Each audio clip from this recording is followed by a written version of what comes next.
నిజాంపేట మండల కేంద్రంలోని తహసీల్దార్ కార్యాలయాన్ని శుక్రవారం మెదక్ అడిషనల్ కలెక్టర్ వెంకటేశ్వర్లు సందర్శించారు. ఈ సందర్భంగా ఆయన మాట్లాడుతూ ప్రస్తుతం కొనసాగుతున్న తహసీల్దార్ కార్యాలయం శిథిల వ్యవస్థలో ఉండటంతో గ్రామానికి చెందిన ఓ యజమాని స్థలాన్ని పరిశీలించామని తెలిపారు. ఆర్ఎన్బి ఈఈతో మాట్లాడి త్వరితగతిన నిర్మాణం చేపట్టేలా చర్యలు తీసుకోవాలని సూచించారు. అనంతరం ఎటువంటి అనుమతులు లేకుండా ఇసుక రవాణా చేస్తే అట్టి వారిపై చర్యలు తీసుకోవాలని తహసీల్దార్ సురేష్ కుమార్ కు ఆదేశించారు.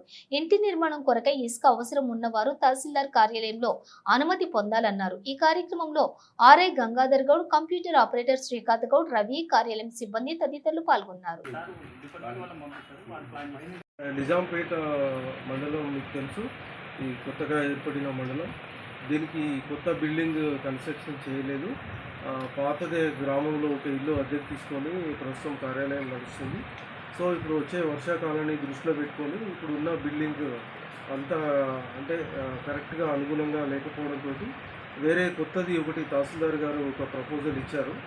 ఆ ప్రపోజల్ అతని ఓనర్ తోటి కూడా ఇప్పుడే మాట్లాడడం జరిగింది. వారు రెంటల్ అగ్రిమెంట్ కనుక ఎంటర్ అయితే అతను మన ఆఫీస్కు ఏ రకంగా అనుకూలంగా ఉంటే బాగుంటుందో మనము ఏదైనా ప్రపోజ్ చేస్తే దాని ప్రకారం వాళ్ళు ఆ గోడలు అవన్నీ పెట్టి తయారు చేసి ఇవ్వమని చెప్తున్నాము. సో దానికి సంబంధించి కలెక్టర్ గారికి తోటి ఒకసారి చర్చించి ఆ ప్రపోజల్ కరెక్ట్గా ఉన్నట్లయితే దాన్ని యాక్సెప్ట్ చేసి తొందరలో అంటే ఈ బిల్డింగ్ నుంచి ఆ రోడ్డు మీద ఉన్న ఆ బిల్డింగ్కి మార్చడానికి ప్రయత్నం చేస్తున్నాం. తర్వాత అందులో భాగంగా ఇప్పుడు ఈ ధరణిది కూడా స్పెషల్ డ్రైవ్ అనేది నడుస్తుంది.